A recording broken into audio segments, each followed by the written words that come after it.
5장. 균열의 소리. 서연의 비극은 아주 사소한 것에서부터 시작되었다. 남편의 와이셔츠에 묻은 낯선 라일락 향수 냄새, 늦은 귀가, 그리고 술에 취해 들어오는 날이면 그의 입에서 무심코 새어나오는 유경이라는 이름. 의심은 독버섯처럼 마음 한구석에서 자라나기 시작했다.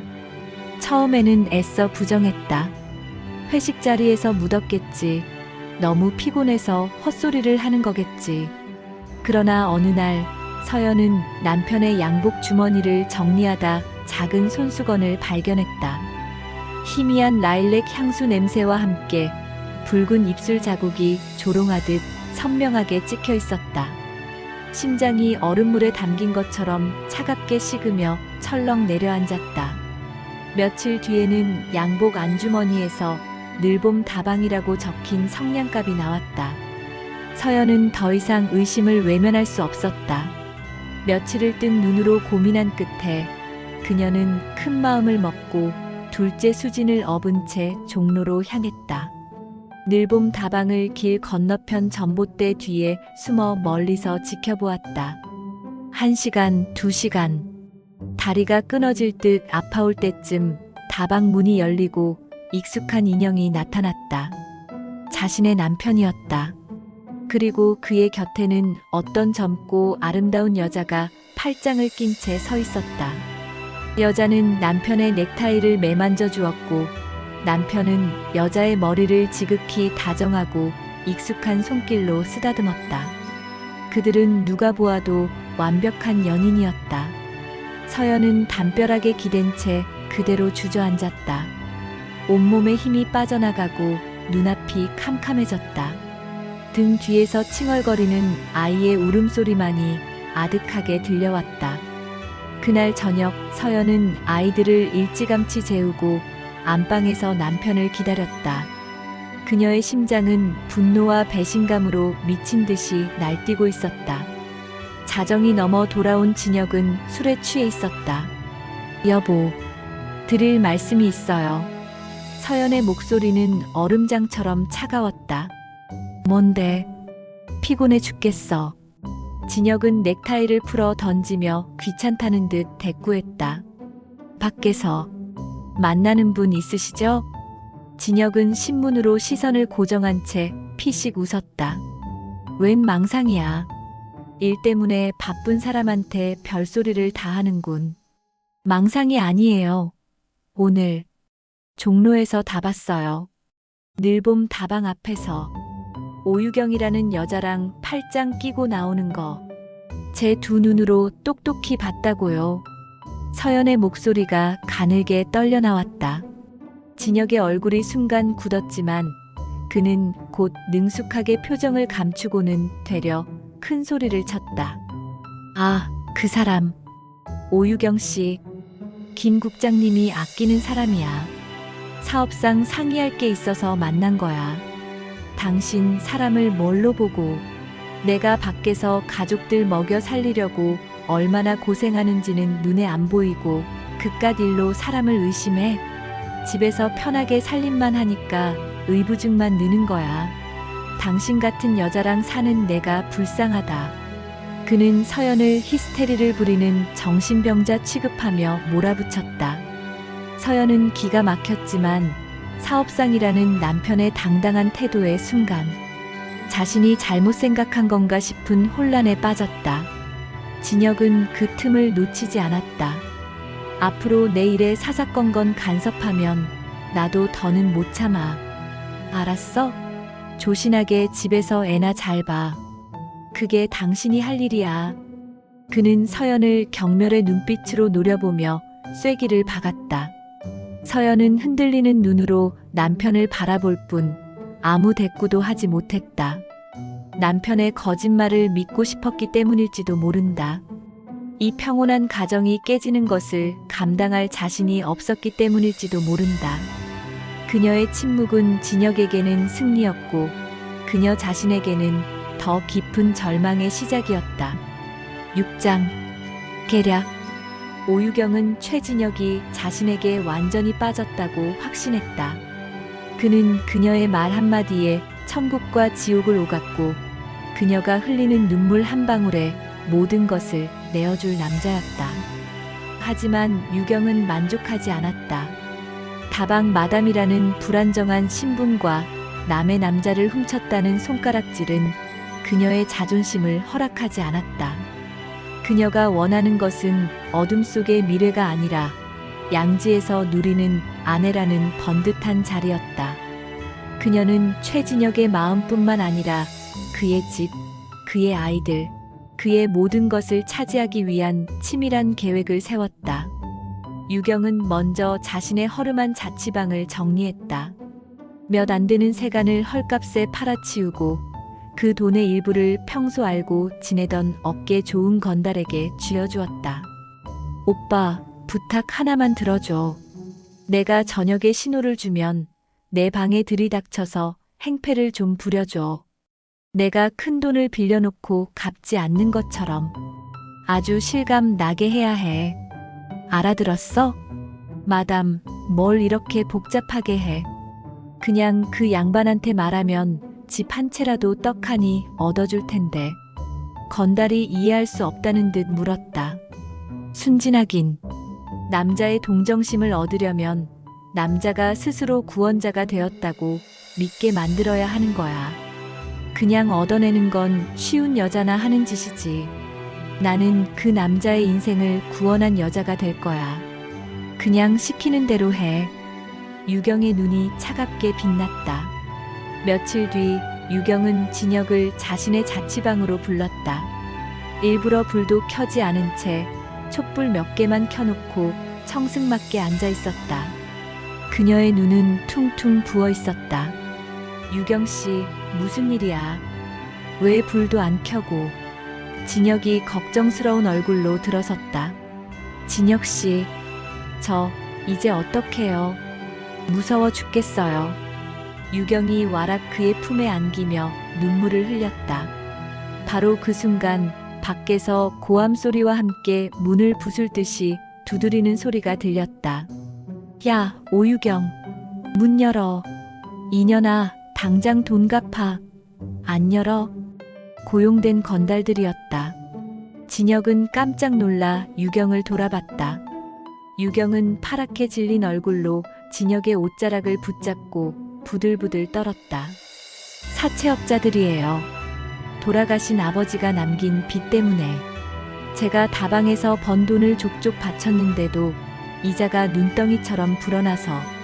이런 미련한 사람, 왜 나한테 진작 말 안 했어? 진혁 씨한테 짐이 되기 싫었어요. 저 같은 것 때문에 진혁 씨 앞길에 누가 될까봐.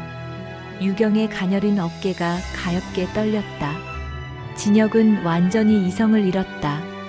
그는 유경을 자신의 등 뒤로 감싸 안고 문 밖의 건달들에게 소리쳤다. 얼마요? 얼마면 되겠소? 진혁은 자신의 비상금을 탈탈 털고 동료에게 급히 돈까지 빌려 건달들에게 쥐어주고 쫓아냈다. 모든 것이 유경의 계획대로였다. 진혁은 불쌍한 유경을 끌어안고 말했다. 안 되겠어. 당신 혼자 이렇게 둘 순 없어. 이 방도 더는 안전하지 않아. 일단 우리 집으로 갑시다. 내가 무슨 일이 있어도 당신을 지켜주겠소. 유경은 진혁의 품에 안겨 아무도 모르게 회심의 미소를 지었다. 그녀의 기생은 이제 막 시작되고 있었다. 7장. 한 지붕 세 사람. 진혁은 그 길로 유경을 데리고 창신동 집으로 향했다. 대문 앞에서 머뭇거리는 유경의 손을 굳게 잡았다. 서연은 마루에 앉아 멍하니 마당의 감나무를 보고 있다가 남편이 웬 여자와 함께 들어서는 것을 보고 자리에서 벌떡 일어났다. 사기를 당해서 길거리에 나앉게 됐어. 딱 한 사람이야. 당분간만 우리 집에서 좀 지내기로 했다. 진혁의 태어난 설명에 서연은 온몸의 피가 거꾸로 솟는 것 같았다. 남편의 정부를 자신의 눈으로 똑똑히 보았던 그 여자를 집 안으로 끌어들인 것이다. 제정신이에요? 여기가 어디라고 저 여자를 데려와요? 당장 내보내요. 이 여자가 누군지 내가 모를 줄 알아요? 서연이 날카롭게 소리쳤다. 시끄러워. 은혜를 원수로 갚는 소리 하고 있네. 내 집이야. 내 집에서 내 손님을 들인다는데 당신이 무슨 상관이야. 당신은 오늘부터 건넌방 써. 남편은 아내를 안방에서 내쫓고 그 자리에 버젓이 상간녀를 들였다. 유경은 죄 지은 사람처럼 고개를 푹 숙이고 있었지만 서연의 눈에는 그 모습이 승자의 여유처럼 보였다. 이웃집 담장 너머로 옆집 최 씨 아주머니의 얼굴이 쑥 나왔다가 들어가는 것이 보였다. 이제 이 집안의 치부는 온 동네의 구경거리가 될 터였다. 그날 밤 서연은 차가운 건넌방에 홀로 누워 잠 못 이루었다. 벽 하나를 사이에 둔 안방에서는 문틈으로 두 사람의 웃음소리가 새어나왔다.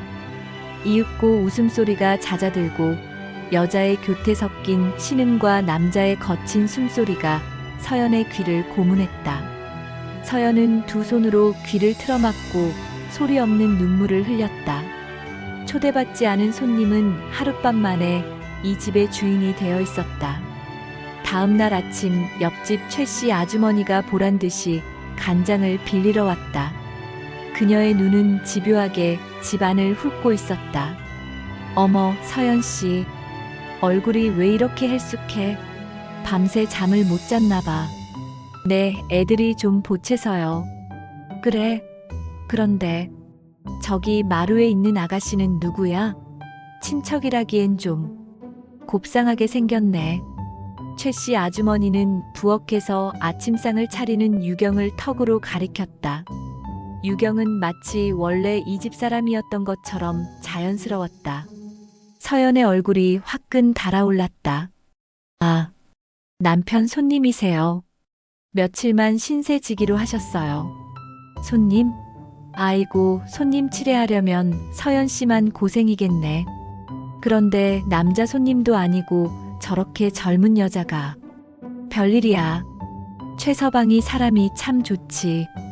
오갈 데 없는 사람도 걷어주고. 보살이야, 보살. 최 씨 아주머니의 말에는 동정의 탈을 쓴 가시가 돋쳐 있었다. 소문은 담장을 넘어 삽시간에 동네 전체로 퍼져나갔다. 서연은 동네 사람들의 수군거림과 노골적인 시선을 견뎌야 했다. 며칠 뒤 아들 민준이가 울면서 집으로 뛰어들어왔다. 엄마, 동네 형들이 아빠가 계집 데리고 산다고 놀렸어. 그게 무슨 말이야, 엄마? 계집이 뭐야? 서연은 아들을 끌어안고 아무 말도 해줄 수 없었다. 비극은 이미 아이들의 여린 마음에까지 시퍼런 멍을 내고 있었다. 서연은 아이 앞에서 참아 울 수도 없어 입술을 깨물었다. 입안에서 비릿한 피맛이 번졌다. 8장. 고립된 섬. 절망의 나날이 이어지던 어느 날 서연은 잊고 지냈던 여학교 동창 박은혜에게서 편지를 받았다. 은혜는 서연처럼 교사를 꿈꿨고 마침내 그 꿈을 이뤄 시골 초등학교에서 아이들을 가르치고 있었다. 편지에는 이번 주말에 서울에 볼 일이 있어 잠시 들르겠다는 내용이 적혀 있었다. 서연은 은혜를 만나는 것이 두려웠다. 자신의 초라하고 비참한 현실을 반듯하게 자신의 삶을 꾸려가는 친구에게 보여주고 싶지 않았다. 하지만 참아 오지 말라고 할 수는 없었다. 토요일 오후 은혜가 과일 바구니를 들고 집에 찾아왔다. 은혜는 단정한 교사 복장에 자신감이 넘쳐 보였다. 서연은 자신의 누추한 몸빼 바지 차림과 비교되어 더욱 비참해졌다. 서연아, 잘 지냈어? 이게 얼마만이야? 어머, 그런데 집안 분위기가 왜 이리? 은혜의 말은 안방에서 하품을 하며 나오는 유경을 보고 그대로 끊겼다. 유경은 잠이 덜 깬 듯 흐트러진 옷차림으로 서연과 은혜를 번갈아 보았다. 인사해. 남편 손님이야. 오유경 씨라고. 서연이 겨우 입을 뗐다. 유경은 은혜를 위아래로 훑어보더니 가식적인 미소를 지었다. 어머, 형수님 친구분이셨구나. 말씀 많이 들었어요. 선생님이라면서요? 참 좋으시겠어요. 저 같은 건 배우지 못해서. 말끝을 흐리는 그녀의 태도는 교묘하게 은혜를 깎아내리며 자신을 동정하게 만들었다. 마침 퇴근한 진혁까지 합세하자 네 사람 사이에는 숨막히는 어색함이 흘렀다. 진혁은 서연의 친구인 은혜는 본체만체하고 유경의 어깨만 감싸고 돌았다. 은혜 씨, 오랜만이요.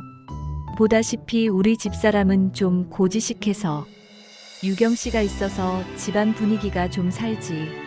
안 그래, 유경 씨? 진혁은 유경의 뺨에 입을 맞추는 신용까지 했다. 은혜의 얼굴이 새하얗게 질렸다. 은혜는 더 이상 참지 못하고 자리에서 일어났다. 서연아, 나랑 잠깐 얘기 좀 해. 마당으로 나온 은혜는 서연의 손을 잡고 울먹였다. 서연아, 이게 다 무슨 일이니? 저 여자는 누구야? 어떻게? 남편이라는 사람은 제정신이야? 서연은 차마 진실을 말하지 못하고 고개를 숙였다. 은혜는 서연을 끌어안았다. 힘들면 나한테 말해. 내가 도울 수 있는 건 뭐든 도울게. 이렇게 살면 안 돼. 너 원래 이런 애 아니었잖아. 너 꿈이 있었잖아. 우리같이 버지니아 울프를 읽던 너는 어디 간 거야? 은혜가 돌아간 뒤 진혁은 서연을 비웃었다. 맞지? 당신 친구는 저렇게 번듯하게 제 앞가림하며 사는데 당신은 뭐야? 애들 핑계 대면서 책 한 줄 안 읽고.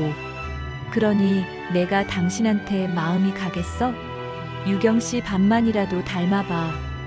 은혜의 방문은 서연에게 마지막 남은 자존심마저 산산조각 냈다. 그날 밤 서연은 친정 어머니를 찾아가 모든 것을 털어놓고 애원했다. 어머니, 저 더는 못 살겠어요. 제발 저 좀 데려가 주세요. 하지만 어머니의 대답은 더 큰 절망뿐이었다. 서연아, 참아라. 여자의 팔자라는 게 그런 거다.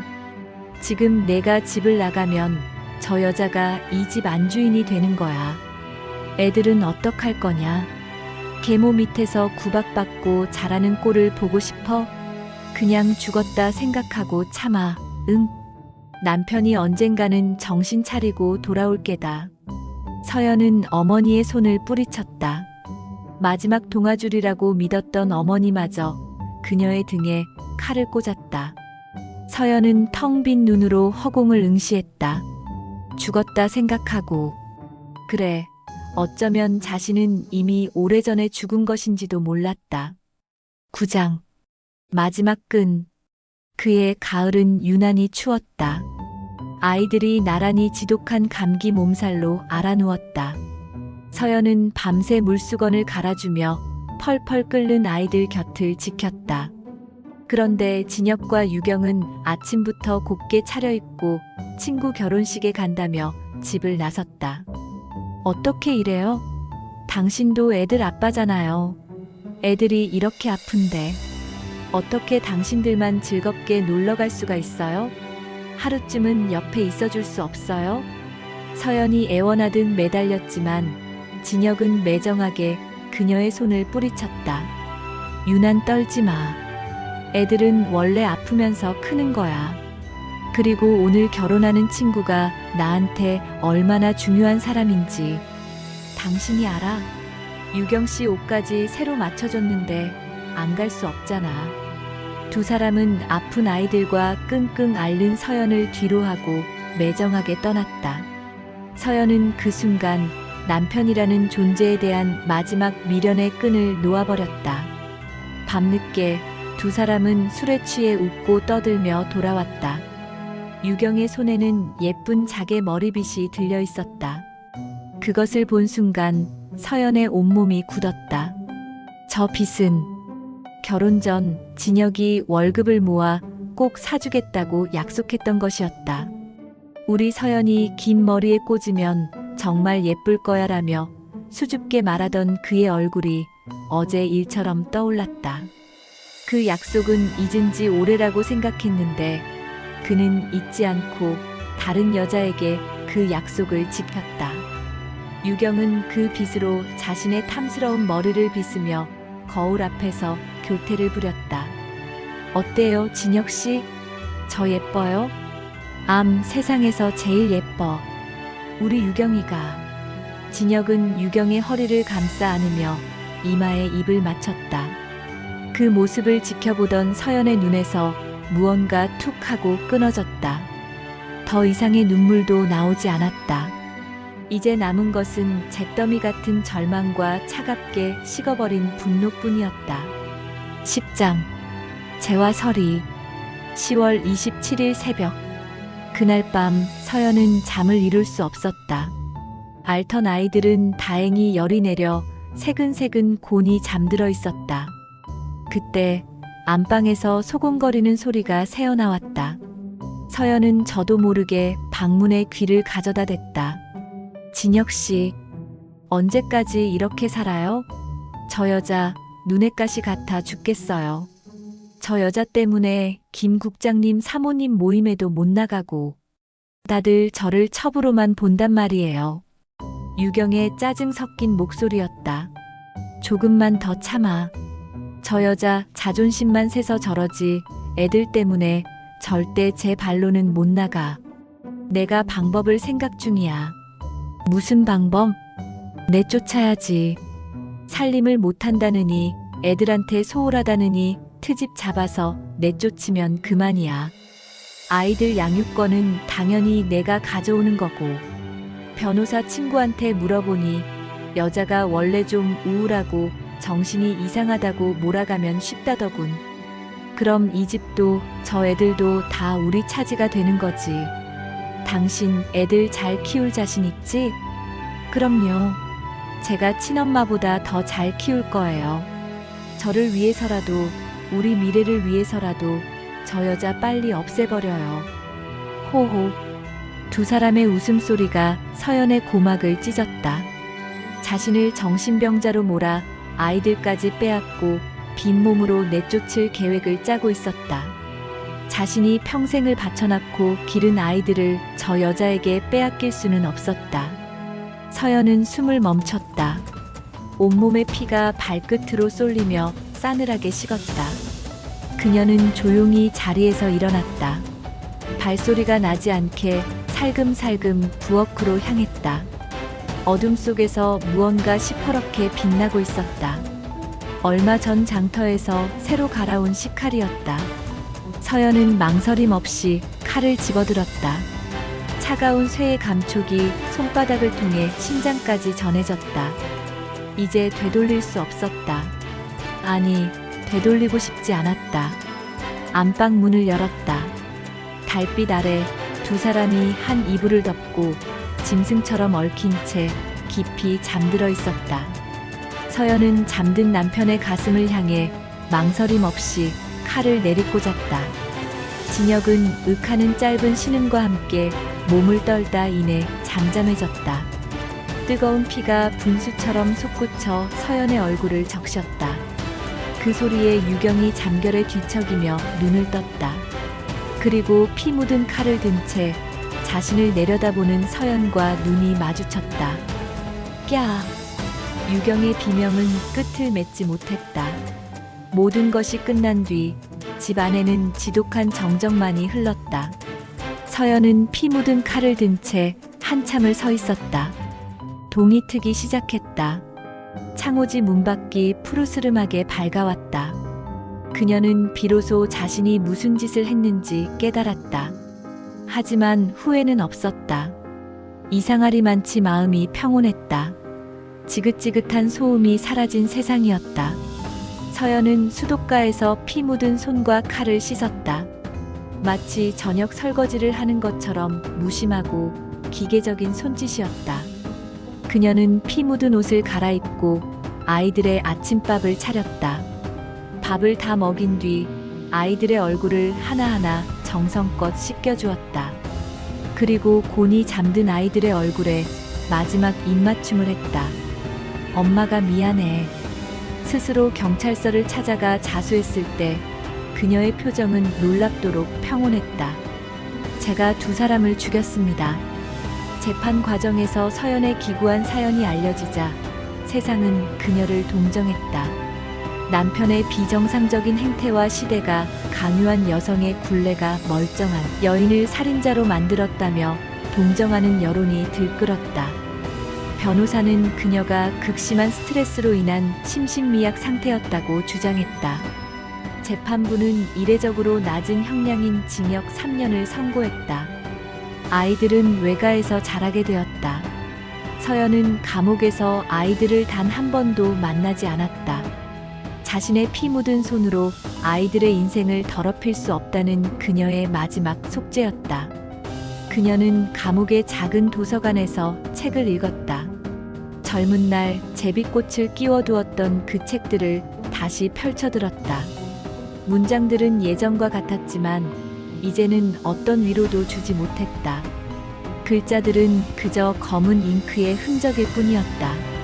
몇 년 뒤 형기를 마치고 나온 서연의 소식은 아무도 알지 못했다.